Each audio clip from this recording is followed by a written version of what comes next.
Aleluia, queridos, um bom dia, a graça e a paz do Senhor Jesus para todos vocês.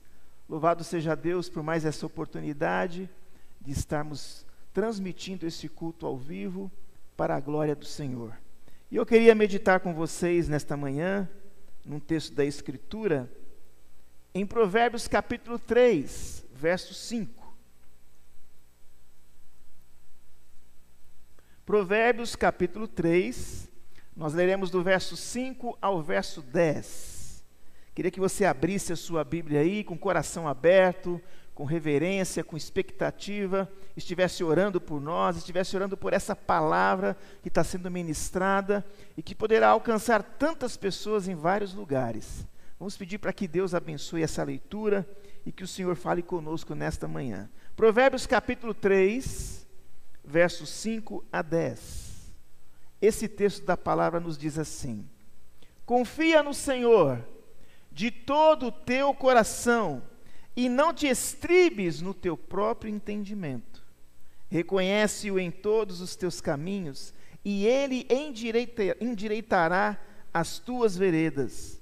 Não seja sábio aos teus próprios olhos. Teme ao Senhor e aparta-te do mal. Será isso saúde para o teu corpo e refrigério para os teus ossos. Honra ao Senhor com os teus bens e com as primícias de toda a tua renda, e se encherão fartamente os teus celeiros e transbordarão de vinho os teus lagares. Meus amados, uma das áreas que as famílias mais precisam de revitalização hoje é na área financeira. Como vocês sabem, neste mês de maio, a nossa temática é revitalizando a família em tempos de crise. E um texto base que nós usamos foi o de Isaías 61, verso 9. Todos os quanto virem, os reconhecerão como família bendita do Senhor.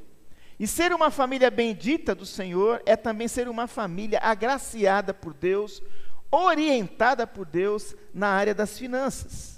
E nós sabemos hoje que muitas famílias, especialmente no momento que nós estamos vivendo, precisam de revitalização financeira.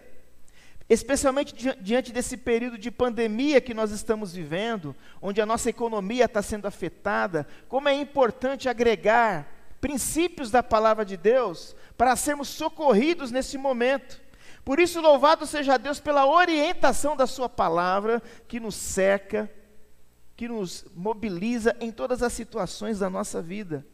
Como eu disse, há muitas famílias hoje dilaceradas por toda essa questão que nós estamos passando com a pandemia. Muitas famílias abaladas emocionalmente, por não saber tratar com a questão da economia, com a questão das finanças. A gente sabe que muitos casais quebram os votos, ou pelo menos uma parte dos votos, na questão financeira.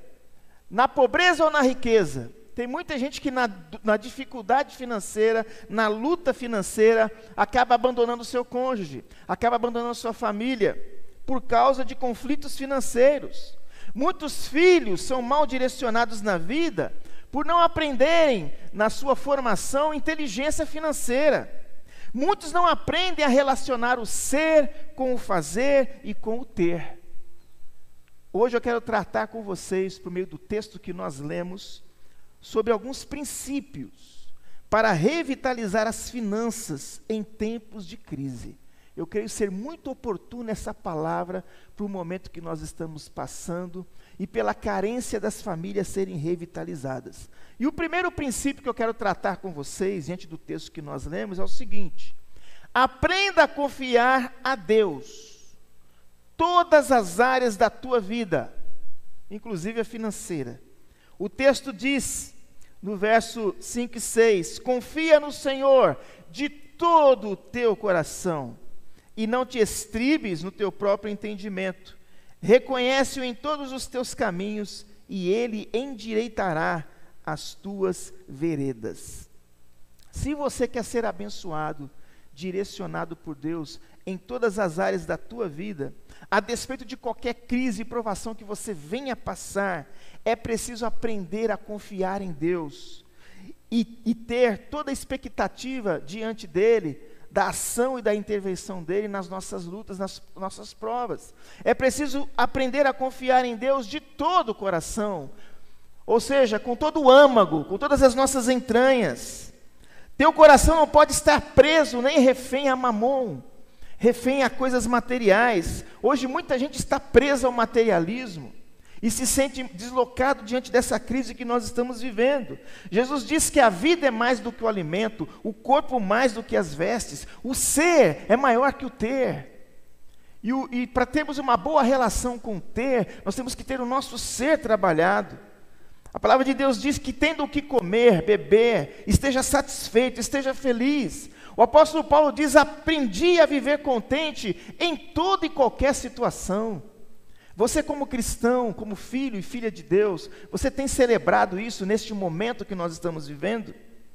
Confiar no Senhor de todo o coração é ter Jesus como centro da nossa vida, como centro e como um centro diretivo de todas as áreas da nossa vida. Confiar no Senhor de todo o coração é reconhecer o senhorio de Jesus sobre todas as áreas.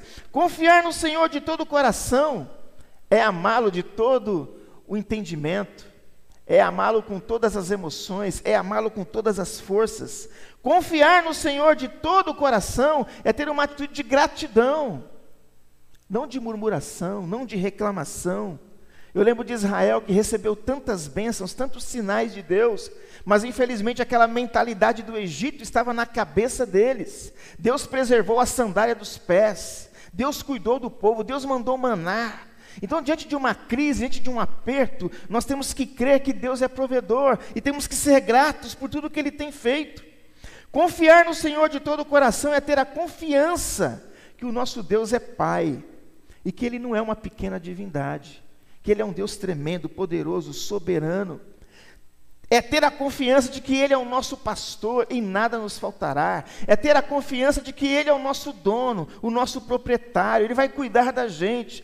Nós somos a menina dos seus olhos. É ter a confiança de que Ele é o grande eu sou, o Deus todo-poderoso, o Deus que rege o universo, que rege as nossas vidas. Confiar no Senhor de todo o coração é não confiar na nossa intuição pessoal.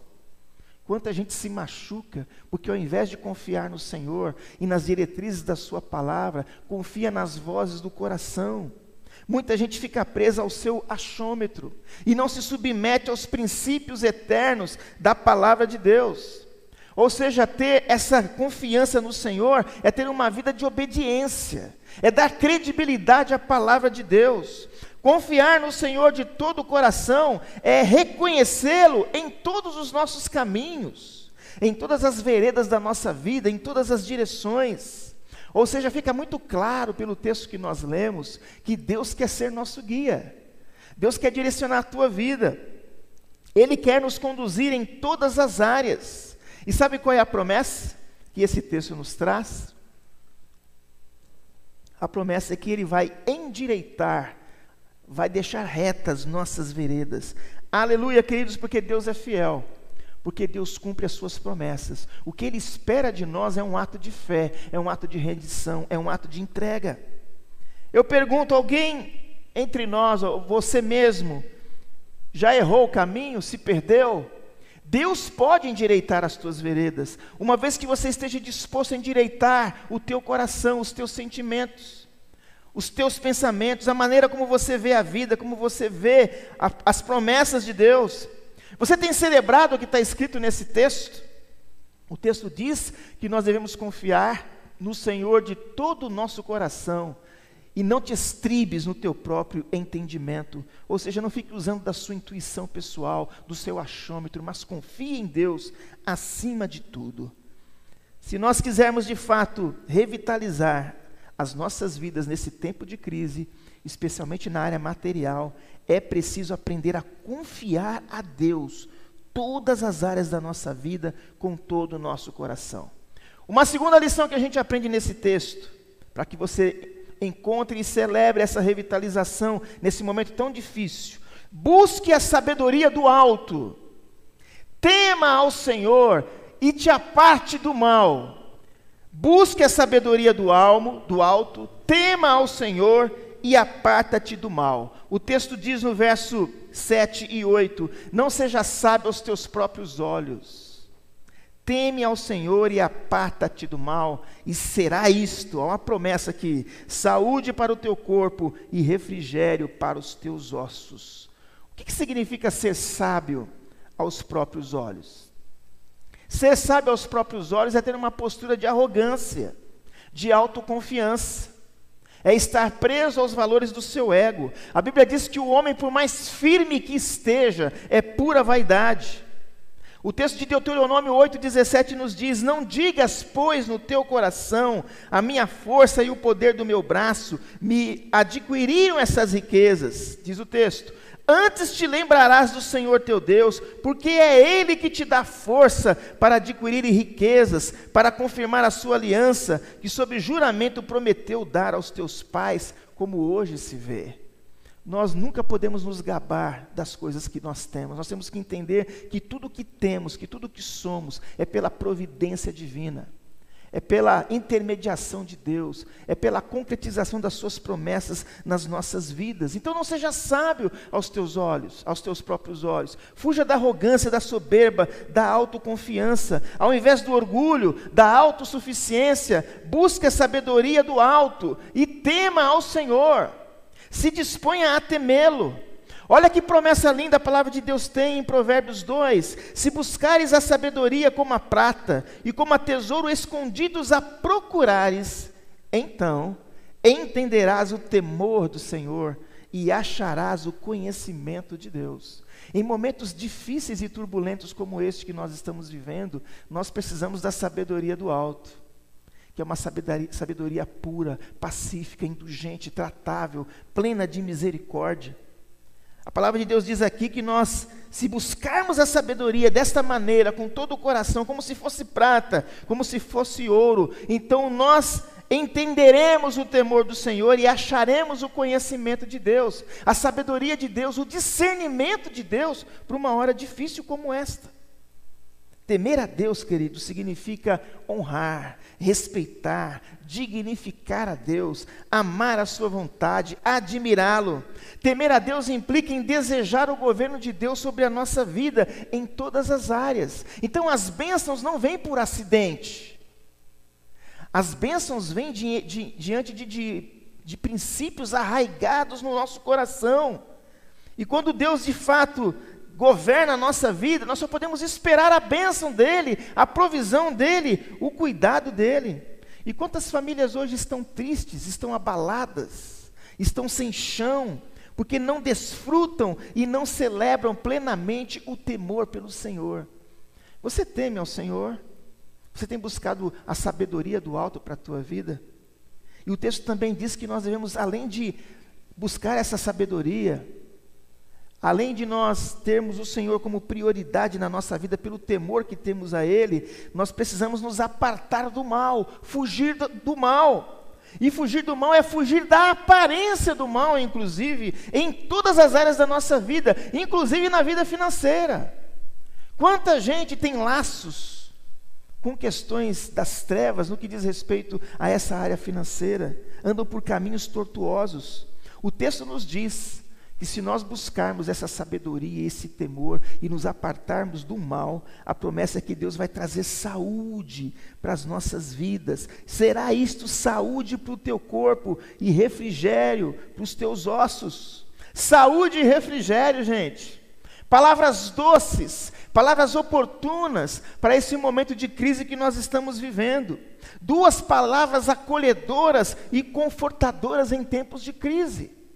E essas palavras se materializam em sentimentos, em convicções, quando nós cremos nessa palavra e nos dispomos a obedecer ao Senhor. Você quer revitalização na tua vida? Aplique esse princípio, busque esse princípio. Um terceiro princípio, para que nós possamos revitalizar a nossa vida, principalmente nessa área financeira, principalmente nesses dias onde nós estamos assustados com a questão da economia. Olha que princípio importante: honre ao Senhor com as tuas finanças, com os teus bens e com as primícias de toda a tua renda. E isto é um princípio espiritual. Quando nós falamos de finanças, é um assunto altamente espiritual, não é um assunto dicotomizado da vida, da espiritualidade. A Bíblia fala muito, e vocês verão agora como a Bíblia fala sobre isto. Honra o Senhor com os teus bens e com as primícias de toda a tua renda, e se encherão fartamente os teus celeiros, e transbordarão de vinho os teus lagares. Honrar o Senhor está diretamente ligado ao fato de temê-lo. Quando você tem temor pelo Senhor, você tem o capricho, o carinho de honrá-lo com o seu ser, com a sua vida, com o seu estilo de vida. Honrar ao Senhor é dar ao Senhor todo o crédito, todo o louvor, toda a adoração, entendendo que nós respiramos, vivemos por causa do amor dEle, por causa do cuidado dEle. E eu pergunto, de que forma nós podemos honrar ao Senhor? Com os nossos bens, com as nossas finanças. Tem muitas dicas bíblicas diante desse princípio que a palavra de Deus nos apresenta. Primeiro, entregue ao Senhor os direitos sobre suas finanças. Entenda que tudo pertence a Ele. Diz o Salmo 24, ao Senhor pertence a terra e tudo que nela se contém, o mundo e os que nele habitam. Tudo que somos, tudo que temos, pertence ao Senhor. Você tem convicção disso? Ou você se acha dono de alguma coisa? Tudo que você é, tudo que você tem, a sua casa, os seus bens, é bênção do Senhor. O texto de 1 Crônicas 29:14, nós vemos a disposição do povo em entregar para Deus bens, para que a sua obra pudesse se expandir. Diz o texto, no entanto, o meu povo e eu não podemos de fato te dar nada, Senhor. É Davi que está falando, pois tudo vem de ti, e nós somente devolvemos o que já era teu. Você tem essa consciência do governo, do controle, de que Deus é proprietário de todas as coisas? Paulo diz em Colossenses 1,16 que tudo foi criado por meio dele e para ele. A nossa vida é para o louvor da glória dele, nós somos mordomos dele, nós administramos as bênçãos que ele nos dá. E nesse sentido, meus queridos, o nosso bolso é muito revelador, ele revela muito do que nós somos, do nosso caráter, das nossas escolhas. Como é importante ter consciência do que a palavra de Deus tem a dizer para nós sobre esta área. Tudo vem das mãos de Deus. Diz a Bíblia que Ele é o dono do ouro e da prata. Você tem descansado nisso ou está afligido? Lembre-se da oração do Senhor: o pão nosso de cada dia dá-nos hoje. Deus cuidou do povo de Israel, mandando o maná, mandando as codornizes, mas o povo era imaturo. Em um momento difícil como esse que nós estamos vivendo, a nossa fé vai ser provada, queridos. O Senhor é o meu pastor e nada me faltará. Mateus 6,33 diz, buscai primeiro o reino de Deus e a sua justiça, e as demais coisas vos serão acrescentadas. Na administração do seu dinheiro, dos seus bens, participe ao Senhor as suas dúvidas, as suas decisões, os seus medos, as suas prioridades. Submeta a sua vida financeira aos preceitos bíblicos. Isso é uma forma muito clara, objetiva de você dizer que teme a Deus, que você confia nele. Olha o que diz o Salmo 112, verso 1 a 3. Aleluia! Feliz o homem que teme ao Senhor e se compraz nos seus mandamentos. A sua descendência será poderosa na terra, será abençoada a geração dos justos, e na sua casa há prosperidade e riqueza, e a sua justiça permanece para sempre. Deus não vai deixar faltar o pão e a água. É uma expressão bíblica que demonstra o cuidado e a provisão de Deus. E aqui nós vemos que aquele que teme ao Senhor e se compraz, se alegra, se satisfaz nos seus mandamentos, vai ter a bênção de Deus, o cuidado de Deus. Uma outra forma que nós podemos celebrar a Deus e honrar a Deus com os nossos bens é crendo que Deus está suprindo todas as minhas reais necessidades. Paulo, quando escreve a igreja de Filipos, a igreja da alegria, a carta da alegria, uma igreja generosa, ele diz, e o meu Deus, segundo a sua riqueza em glória, há de suprir em Cristo Jesus a cada uma das vossas necessidades. Ele está terminando a carta dizendo isso para essa amada igreja. O nosso Deus, queridos, não está dormindo. Ele é o Deus que age, Ele é o Deus que intervém, é o Deus que vela pela sua palavra para cumpri-la. Diz o texto do Salmo 35, 27, cantem de júbilo e se alegrem os que têm prazer na minha retidão, diz o Senhor, e digam sempre, glorificado seja o Senhor, que se compraz, que se alegra na prosperidade, na provisão dos seus servos.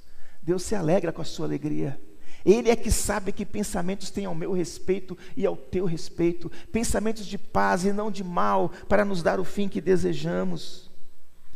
Paulo diz em 1 Timóteo 6,17, exortando aos ricos do presente século que não sejam orgulhosos, nem depositem a sua esperança na instabilidade da riqueza, mas em Deus, que tudo nos proporciona ricamente para o nosso aprazimento. Olha que interessante, a instabilidade da riqueza.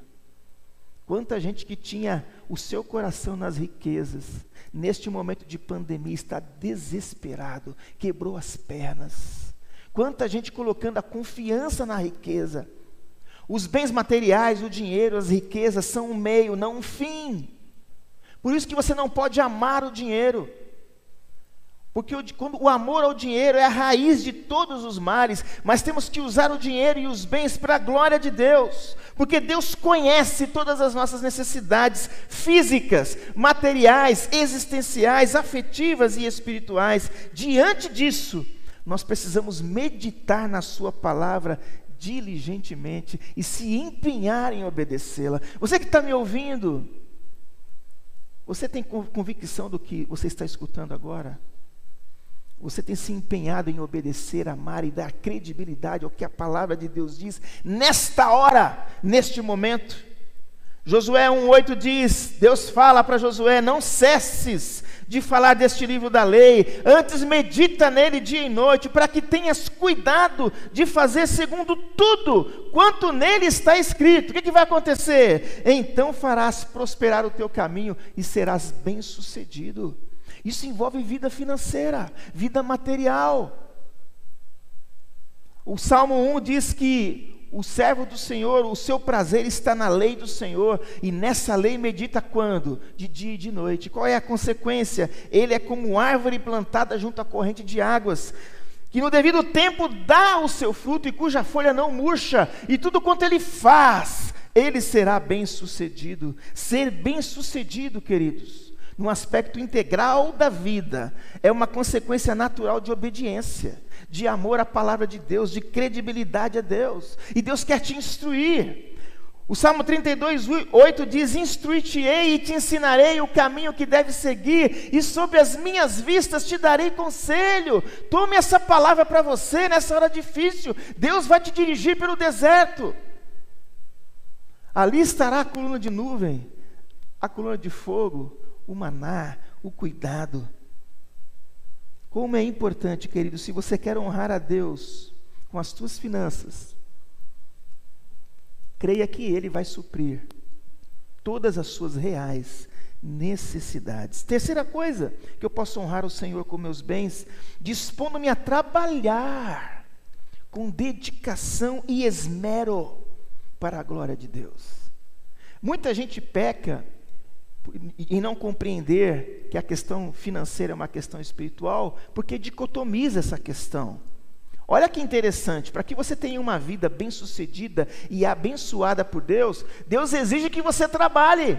Isso já vem antes da queda. O homem, Adão e Eva já trabalhavam antes da queda, e depois da queda, o que veio de acréscimo foi o suor, o sofrimento, muitas vezes para ganhar o seu pão. A palavra de Deus em Efésios 6, verso 7 diz assim, trabalhem alegremente, com ardor, como se estivessem trabalhando para Jesus, fazendo a vontade de Deus de todo o coração. Como é que você quer ser abençoado se você trabalha com desgosto, se você trabalha falando mal do seu chefe, se você não vê o seu trabalho como um meio de glorificar a Deus e testemunhar o Evangelho? Trabalhe para a glória de Deus, seja um mordomo de Jesus, onde Deus está te colocando. Diz o texto de Provérbios 10, verso 4, o que trabalha com mão remissa empobrece, mas a mão dos diligentes, dos esforçados, dos dedicados, vem a enriquecer-se. O que ajunta no verão é filho sábio, mas o que dorme na cega é filho que envergonha. A palavra de Deus diz no Salmo 128, mais uma vez, olha como a palavra de Deus se complementa, gente. O Salmo 128 diz que feliz o homem que teme ao Senhor e anda nos seus caminhos, porque do trabalho de tuas mãos comerás, feliz será, e tudo lhe irá bem. É promessa, é princípio. Por isso trabalhe, seja diligente. Sem suor, sem dedicação, não haverá rendimento, não haverá crescimento. Provérbios 12, 24 diz que a mão diligente dominará, mas a remissa será sujeita a trabalhos forçados. Então se dedique, seja visionário, ensine isso para os seus filhos, para que eles estudem, para que eles pensem grande, para que eles sejam empreendedores, acima de tudo para glorificar a Deus. Provérbios 14, 23 diz: quem trabalha tem o que viver, mas quem só conversa passará necessidade. Então a hora não é para ficar reclamando, mas é para se reinventar, é buscar diretrizes de Deus, sabedoria, discernimento, para vencer a crise. Tem um gosto diferente, irmãos, quando a gente passa pela crise e se submete às promessas de Deus. Trabalhe, não seja preguiçoso, não faça corpo mole, porque a preguiça pode se tornar uma cultura na sua vida. A Bíblia diz em Provérbios 12, 24, que o preguiçoso não assará a sua caça, mas o bem precioso do homem é ser trabalhador, é ser diligente, é ser visionário, é olhar para frente. Uma pessoa bem-sucedida faz seu trabalho com amor e de forma visionária. Ele é um mordomo, ele é um mordomo de Deus. Olha o que diz Provérbios 21, 5. Os planos do diligente, do esforçado, tende à abundância, mas a pressa excessiva à pobreza. Glorifique a Deus com o seu trabalho. Seja um empregado cheio do Espírito Santo. Abençoe seus patrões com a sua vida, de maneira que eles fiquem sensibilizados pelo teu testemunho. Você que é patrão, seja um patrão cheio do Espírito Santo. Seja justo com seus funcionários, com seus empregados. Você pode glorificar a Deus e honrar a Deus com as suas finanças, se você trabalhar dessa maneira. Outra forma de você glorificar a Deus, no uso dos teus bens, de honrar a Deus, é sendo honesto e fugindo das armadilhas financeiras. Balança enganosa é abominação para o Senhor, mas o peso justo é o seu prazer. Seja honesto e fuja das armadilhas financeiras. A Bíblia diz que o Senhor odeia o engano, mas se deleita na honestidade. Não seja desonesto, honre o nome que você carrega, honre o nome de cristão que você carrega, que você possa de fato crer de que Deus vai te abençoar se você for honesto, se você for diligente nas coisas que Ele tem colocado na tua mão. Não use o jeitinho brasileiro, fuja dessa cultura maligna, fuja inclusive do laço de ser fiador, de fazer empréstimos, não se precipite, empreenda com sabedoria. Essa é uma maneira de você honrar a Deus no uso dos teus bens. Uma outra forma, estabeleça um orçamento e se esforce para viver dentro dos limites dele. Diz o texto de Provérbios 24, verso 3, preste atenção nesse texto: com a sabedoria edifica-se a casa, e com a inteligência ela se firma, pelo conhecimento se encherão as câmaras de toda sorte de bens preciosos e deletáveis. Isso envolve planejamento. Vocês estão vendo como é vasta a questão de honrar a Deus com os nossos bens? Paulo diz: digo isso não por causa da pobreza, porque aprendi a viver contente em toda e qualquer situação. Queridos, diante da pandemia, diante dos efeitos sobre a economia, vamos aprender a viver contente. Vamos de fato nos esforçar para viver de forma sábia com as nossas finanças. A vida financeira envolve escolhas que devem ser prudentes e alinhadas aos princípios da palavra de Deus. Portanto, para o uso consciente do seu dinheiro, considere algumas ações aqui importantes. Planeje o seu consumo, conheça o mercado de trabalho, peça a orientação de Deus. naquilo que você vai planejar. Ninguém constrói uma torre, ninguém vai para uma guerra sem planejamento. Busque um planejamento meticuloso, viva dentro do orçamento, especialmente agora. Especialmente agora. Se possível, compre à vista, evite compras a prazo. Eleja prioridades, porque isso vai ajudar a enxergar os exageros e aquilo que é supérfluo. O que é básico na tua vida, na tua casa, na tua família? Aprenda a fazer escolhas. Essa hora a fazer escolhas. Temos que aprender a fazer escolhas. Tenha domínio próprio e respeite os seus limites. Isso trará segurança. Avalie o seu perfil financeiro, se você é poupador, gastador, descontrolado, desligado. Peça para que Deus te dê condições de você ser inteligente. Fuge da tentação do consumismo.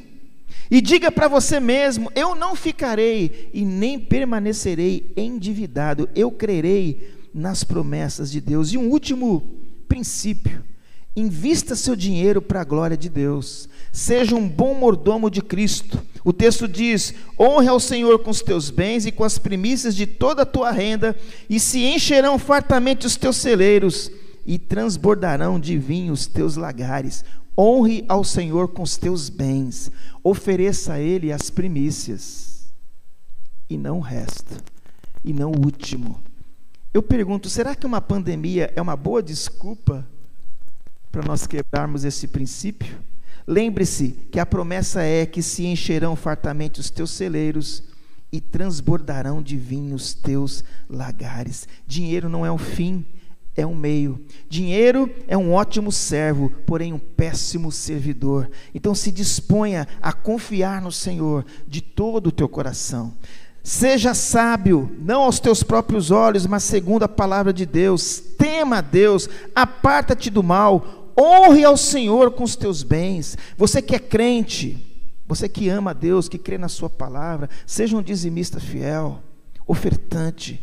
Acredite que Deus haverá de suprir em Cristo Jesus a cada uma das tuas necessidades. Como vocês puderam ver, são vários princípios envoltos aqui. A palavra de Deus, ela é viva, ela é eficaz e ela é poderosa para nos dirigir nos momentos difíceis. Vamos orar?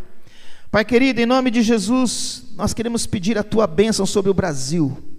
Queremos pedir que o Senhor tenha misericórdia da crise institucional que nós estamos vivendo. Que o Senhor opere no coração, no ego dos nossos governantes. Que o Senhor traga temor ao coração deles.